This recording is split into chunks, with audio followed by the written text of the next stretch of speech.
ये है पाकिस्तानी हिंदुओं का डेरा जो 1947 को इंडिया ना गए पाकिस्तान रह गए। ਇਹ ਜਨਾਬ ਪੰਡਤਾਂ ਦਾ ਜਨਾਬ ਡੇਰਾ ਹੈ, ਪੰਡਤ ਖਾਨਦਾਨ ਜਿਨ੍ਹਾਂ ਦੇ ਨਾਲ ਤਾਂ ਅਸੀਂ ਗੱਲਬਾਤ ਕਰਨੇ ਆ। 1947 ਵੇਲੇ ਤੁਹਾਡਾ ਕਿਹੜਾ ਖਾਨਦਾਨ ਸੀ ਜਿਹੜਾ ਇੱਥੇ ਰਹਿ ਗਿਆ, ਕਿੰਨੇ ਲੋਕ ਰਹਿ ਗਏ, ਮੇਰੇ ਪੜਦਾਦਾ ਜੀ ਸਨ ਕੀ ਨਾਂ ਸੀ ਉਹਨਾਂ ਦਾ? ਪੰਡਤ ਦੁਰਗਾਦਾਸ।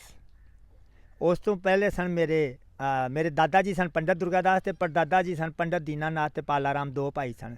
ਜਿਸ ਟਾਈਮ 1912 'ਚ ਨਹਿਰ ਨਿਕਲੀ ਉਸ ਟਾਈਮ ਇੱਥੇ ਦਫੇਦਾਰ ਸਨ ਬੰਗਲੇ ਦੇ ਵਿੱਚ, ਲੁੰਡੇ ਬੰਗਲੇ ਦੇ ਵਿੱਚ ਮੁਲਾਜ਼ਮ ਸਨ, ਮੁਲਾਜ਼ਮ ਸਨ। ਹਾਂਜੀ, ਖਜ਼ਾਨੇ ਦੇ ਉੱਤੇ ਮਨਾ ਉਹਨਾਂ ਦੇ ਹੱਥ 'ਚ ਅੰਡਰ 'ਚ ਤਨਖਾਹ ਵਗੈਰਾ ਹੁੰਦੀ ਸੀ ਉਹ ਇਸ ਤੋਂ। ਅਤੇ ਉਹ ਨਾ ਬਾਖਰੀਅਤ ਵਕਤ ਗੁਜ਼ਰਦਾ ਗਿਆ, 1947 ਦਾ ਵਾਕਿਆ ਆ ਗਿਆ ਅਤੇ ਉਹ ਪਾਰਟੀਸ਼ਨ ਦਾ ਦੌਰ ਆਇਆ।